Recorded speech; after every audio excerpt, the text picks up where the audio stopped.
कहते हैं तन्हाई सबसे बड़ा सज्जा होती है, और अगर वो तन्हाई एक औरत की हो जो अपनों से घिरी होकर भी अकेली हो, तो वो तन्हाई उसे अंदर से तोड़ देती है। ये कहानी है भाभी सुनीता की, एक ऐसी औरत जिसकी जिंदगी ने सब कुछ छीन लिया था, और एक ऐसा रिश्ता जिसने उसे फिर से जीने की वजह दी। सुनीता 28 साल की थीं जब उनके पति राजेश एक सड़क हादसे में चल बसे। घर में सास ससुर तो थे, लेकिन बातों में हमेशा ताने और नजरों में सिर्फ बोझ बन चुकी थी वो।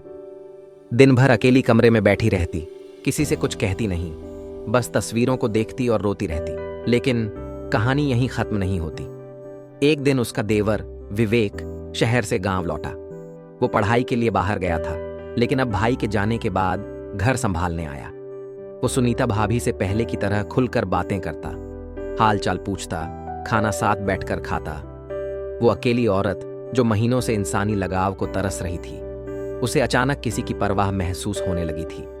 विवेक हर दिन सुनीता के लिए छोटी छोटी चीजें लाने लगा, कभी उसका मनपसंद पेड़ा, कभी उसके टूटे झुमके की मरम्मत, तो कभी बस एक मुस्कान, बिना कुछ कहे।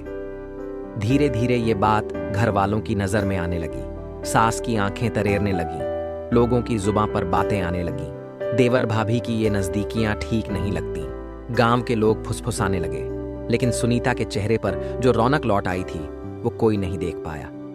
वो सुकून जो शायद किसी के शब्दों से नहीं बल्कि समझ से मिला था। एक शाम सुनीता अकेले बैठी रो रही थी। विवेक पास आया और पूछा, भाभी आप रो क्यों रही हैं? सुनीता बोली, कभी कभी लगता है जैसे जीना ही भूल गई हूं। तुम्हारे भैया के बाद सब कुछ अधूरा है विवेक। विवेक ने कहा, मैं भैया की जगह नहीं ले सकता, लेकिन एक इंसान की तरह आपका साथ तो दे सकता हूं ना। आप अकेली क्यों जिएं जब मैं हूं? एक लंबी चुप्पी, और फिर सुनीता की आंखों में आंसू नहीं थे, सिर्फ सुकून था। एक दिन घर में सबके सामने विवेक खड़ा हो गया और कहा, मैं सुनीता भाभी को इस घर में सिर्फ विधवा बनाकर नहीं देख सकता, मैं उनसे शादी करना चाहता हूं। पूरे घर में सन्नाटा। सास ने कहा, शर्म नहीं आती? भाभी है वो तुम्हारी। विवेक बोला, हां भाभी हैं, लेकिन अब सिर्फ एक पहचान से किसी को बांध नहीं सकते। जिस रिश्ते ने उन्हें जिंदा गाड़ दिया, क्या हम उन्हें दोबारा जिंदगी नहीं दे सकते? कहते हैं प्यार सिर्फ शरीर का रिश्ता नहीं होता, कभी कभी वो आत्मा को भी छू जाता है। और जब एक टूटी औरत को कोई फिर से जीना सिखाए, तो वो रिश्ता समाज से ऊपर हो जाता है।